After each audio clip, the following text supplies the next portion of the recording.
ex-namorada, ex-funcionário e ex-sócio. Se você já se relacionou com um desses três, você sabe como é complicado e como é complicado a relação de Sérgio Pérez abrindo a boca e contando tudo sobre os bastidores da Red Bull. Nesse vídeo a gente vai analisar trecho por trecho da entrevista de Sérgio Pérez, que abriu a boca e contou tudo do período em que foi piloto da Red Bull. Vamos para esse mais novo conteúdo do Fórmula Brum. E se você já é antigo aqui no canal, já chega sentando o dedo no like, que você sabe que eu não vou aliviar nos comentários. Tem uma galera aí que é namorado de piloto, sabe disso, fica triste comigo. Aliás, tem gente nova que ainda não gravou essa expressão namorado de piloto, um jargão aqui do canal, principalmente que eu uso nas lives, sempre para falar daquele torcedor mais emotivo, mais emocionado, mais com o coração palpitando pelo seu piloto preferido. Se você ainda não é inscrito no canal, bora para esse vídeo em que a gente vai analisar essas entrevistas que Sérgio Pérez teceu falando verdades daquilo que ele viveu no mundo Red Bull. Tínhamos a melhor equipe, infelizmente tudo foi destruído. Tínhamos a equipe para dominar os próximos 10 anos na Fórmula 1. Eu acredito e infelizmente tudo chegou ao fim. Isso é, na verdade, pura verdade no sentimento de muita gente que acompanha a Fórmula 1 e principalmente que viu a ascensão da Red Bull, que não começou especificamente em 2022, no início da geração efeito solo, mas que já vinha num crescimento desde o início da parceria com a Honda, ainda naqueles primeiros anos da era híbrida, quando deixando a Renault, passou na parceria com os japoneses e que levou o Max Verstappen a se tornar terceiro colocado em 2019 e 2020, perdendo apenas para a dupla da Mercedes, Lewis Hamilton e Valtteri Bottas. Eu sempre faço essa pergunta: será que Valtteri Bottas é mais piloto do que Verstappen porque foi vice-campeão em 19 e 20, enquanto Max foi terceiro colocado?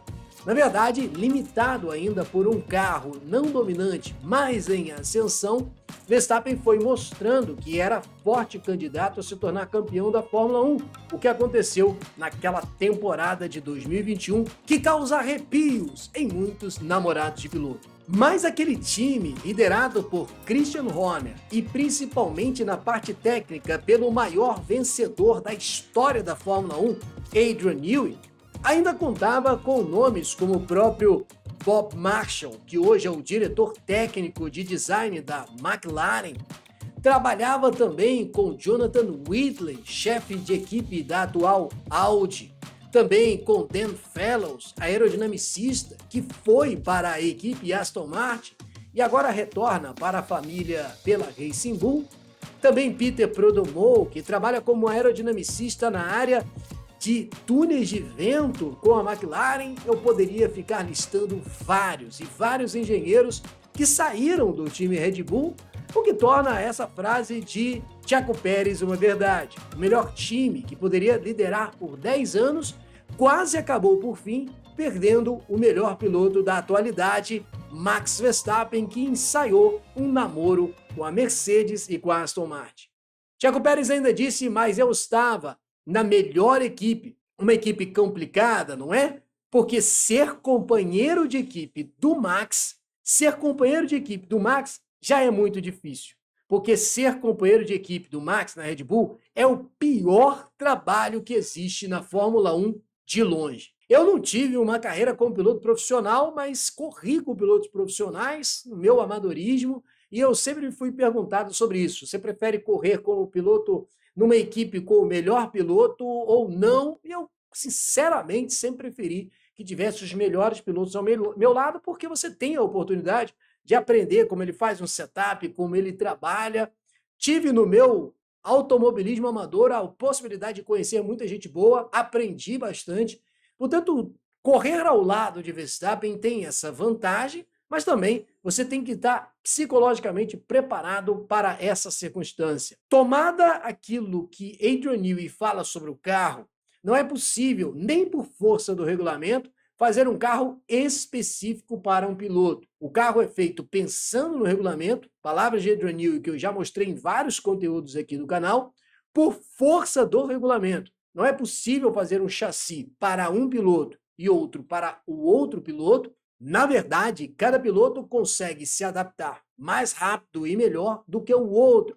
E considerando como o Verstappen é dedicado aos simuladores e ao automobilismo em si, diferente de muitos outros pilotos da atual Fórmula 1, essa velocidade de adaptação é muito proeminente em Verstappen. Mas Checo Pérez ainda disse: quando cheguei à Red Bull, comecei a obter resultados e tudo mais. E todos se esqueceram de como era difícil estar naquela posição. Eu estava muito consciente do que eu estava me metendo. Cheguei à Red Bull e eles me colocaram para competir contra um dos melhores pilotos da história. Ele mesmo admite a dificuldade que também Pierre Gasly, Alex Albon e o próprio Daniel Ricciardo enfrentou. O time 1 da Red Bull, atual lado de Verstappen na garagem, era o time 2 no período em que ele correu com o Daniel Ricciardo. Em outras palavras, Verstappen não herdou o time que era de Ricciardo, entre os mecânicos, engenheiros de performance, mas tornou o time 2 no time 1. No período em que correu ao lado de Ricciardo, Verstappen tem os melhores números somados nas 3 temporadas, salvo o número de pole positions. Bateu aquele que era considerado capaz de trazer um título para a Red Bull depois de Sebastian Vettel. Quando o Checo Pérez diz que sabia onde estava se metendo, ele está falando a verdade. Mas ele ainda disse o seguinte: eu sabia que eu estava me metendo, porque esse projeto foi criado para o Max.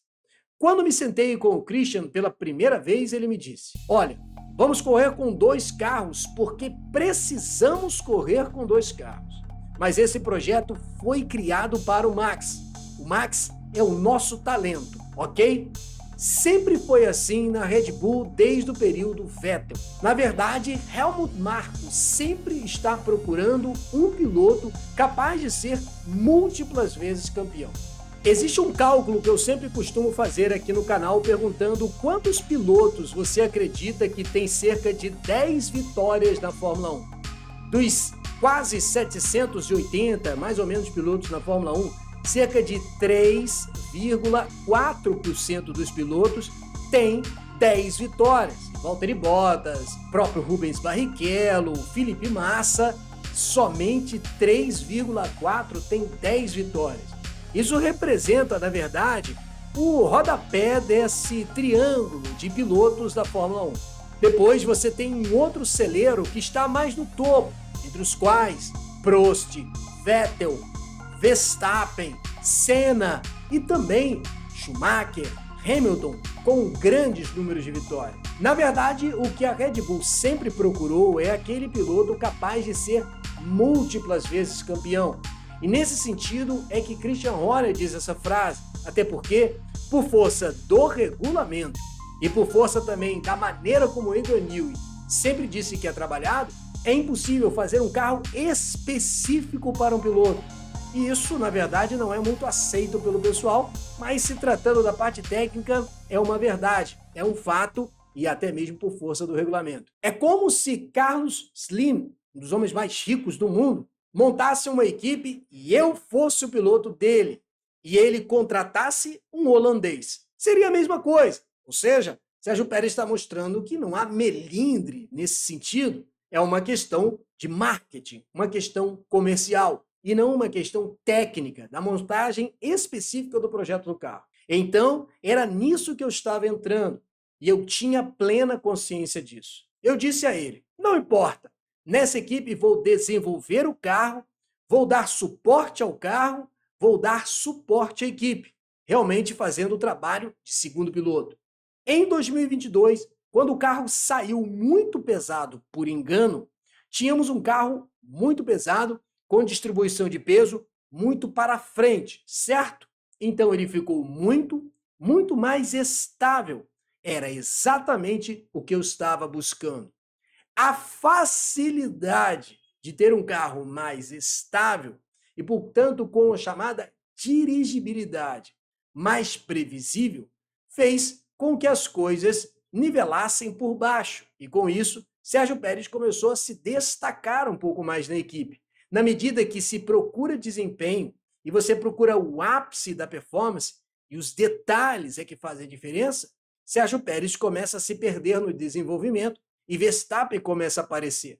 É natural, com isso, que o feedback acabe sendo mais daquele piloto que traz mais pontos. Se você tem 5 vendedores no seu time e aquela pessoa faz 70 vendas, enquanto os outros fazem 10, 15, 5, qual desses você vai consultar para saber que tipo de abordagem ele faz para que os outros possam aprender e toda a equipe de venda crescer?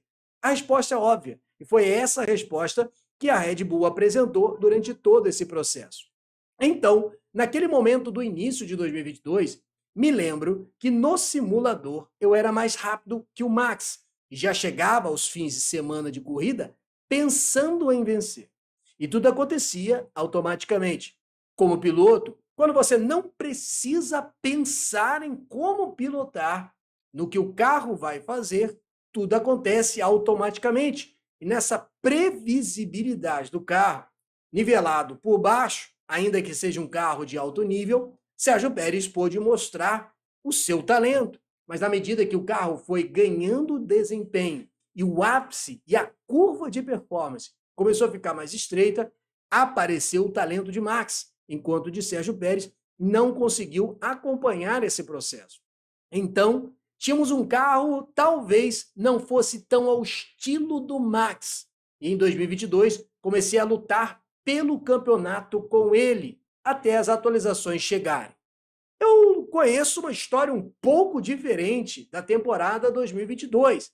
Verstappen não estava disputando o título com Pérez, mas sim com Leclerc, que passou a ser aquele que ameaçava ser o novo campeão da Fórmula 1, até que a diretiva técnica 039 dos assoalhos flexíveis acabou atrapalhando um pouco o projeto da Ferrari. E então Verstappen começa a crescer um pouco com esse carro e quem estava de fato na briga, Leclerc, fica de fora.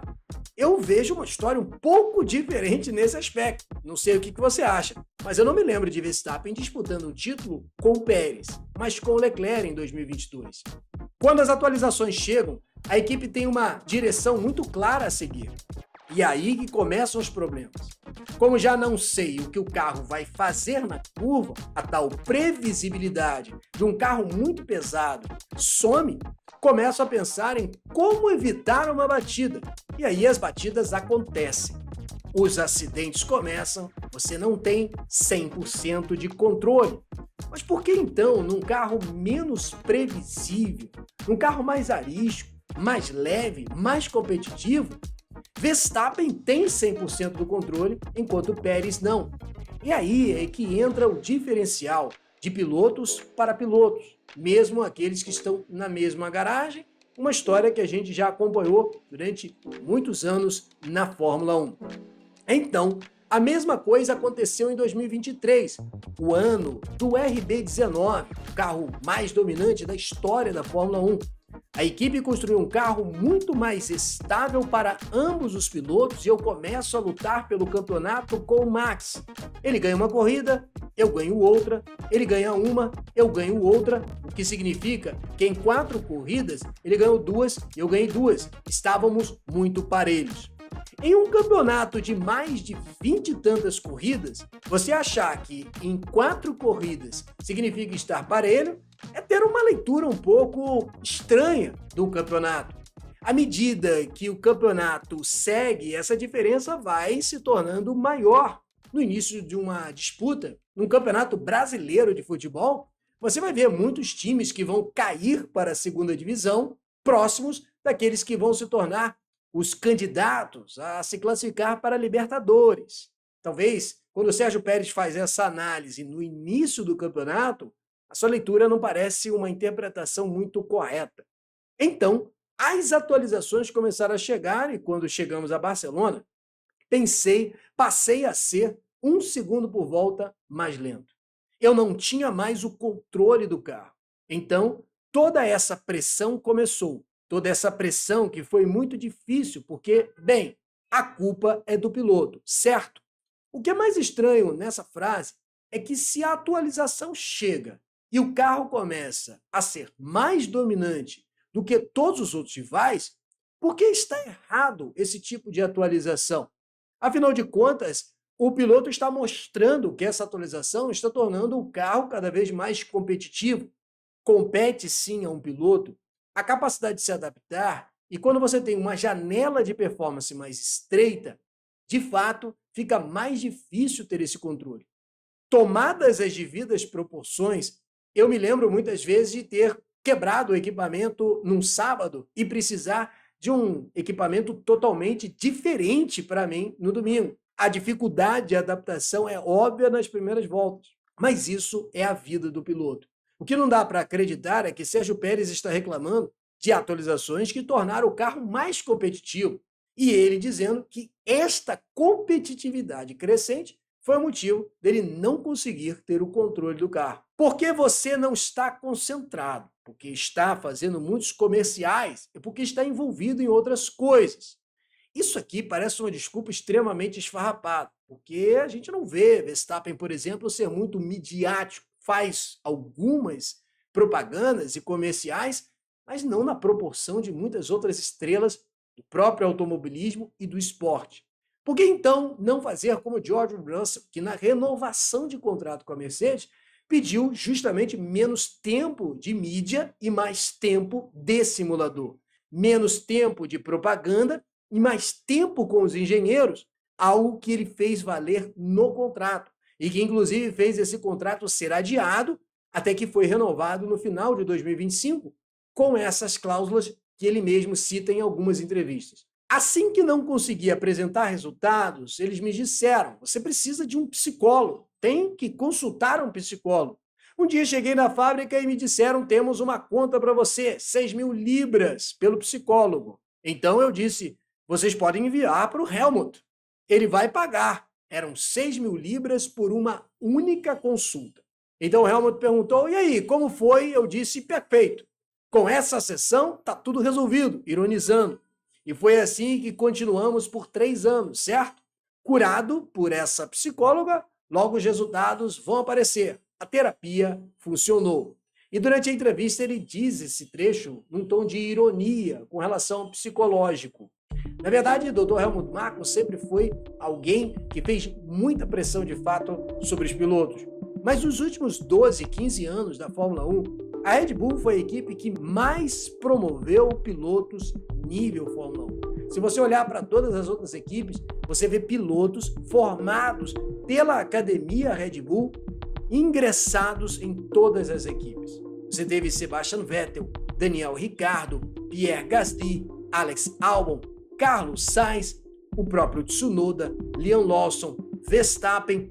Vários pilotos são oriundos da academia Red Bull. Nenhuma outra academia forma tantos pilotos nível Fórmula 1. Podem não ser pilotos nível campeão da Fórmula 1, mas o suficiente para estar naquele circo. Eu não citei diversos outros. Tem um vídeo aqui no canal que eu vou deixar na descrição que mostra toda essa trajetória. E dentre esses pilotos, 2 se destacaram. Sebastian Vettel com 4 títulos e Verstappen com 4 títulos até o momento. Ou seja, esse tipo de programa Red Bull de fato se mostrou vitorioso. De fato, lima uma série de pilotos que não conseguem ter o psicológico forte.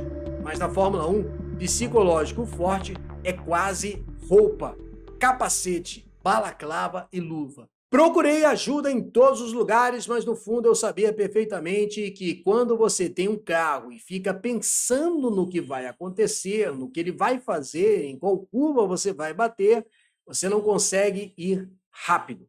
Além disso, você tem toda a sua equipe contra você. Publicamente foi muito difícil. Acho que só alguém muito forte mentalmente consegue suportar algo assim. Essa ideia de equipe contra você é que pegou mais pesado nessa entrevista. Em qual sentido ele está dizendo uma equipe contra você? O que me parece aqui é que, de fato, quando você tem um piloto que está entregando resultados, principalmente no nível de Verstappen, a equipe começa a admirar mais esse tipo de personalidade em detrimento de outra. Uma coisa que eu sempre aprendi, mesmo no amadorismo como piloto, é que os mecânicos vão correr por você, mesmo que o equipamento quebre, se você é um cara aguerrido, um cara que tem o equipamento para chegar em sexto, sétimo, oitavo, mas luta por um pódio. O mecânico vira à noite, trabalha mais, se esforça mais, porque você é dedicado àquilo. Talvez seja isso que fez com que a equipe também virasse um pouco mais para o lado de Verstappen, no sentido motivacional. Eu já vi várias experiências assim de pessoas no automobilismo amador. No profissional, talvez não seja tão diferente. Mas aí cabe a você também tecer os seus comentários em cima desse vídeo em que eu fui analisando ponto a ponto a entrevista de Sérgio Pérez. Você concorda, discorda? Coloque nos comentários, mas principalmente, se não é inscrito no canal, se inscreva. Além desses comentários, tem muitos outros conteúdos técnicos para você que curte a Fórmula 1, mas eu vou deixar também na sua tela alguns outros conteúdos. Muito obrigado por assistir os vídeos do Fórmula 1.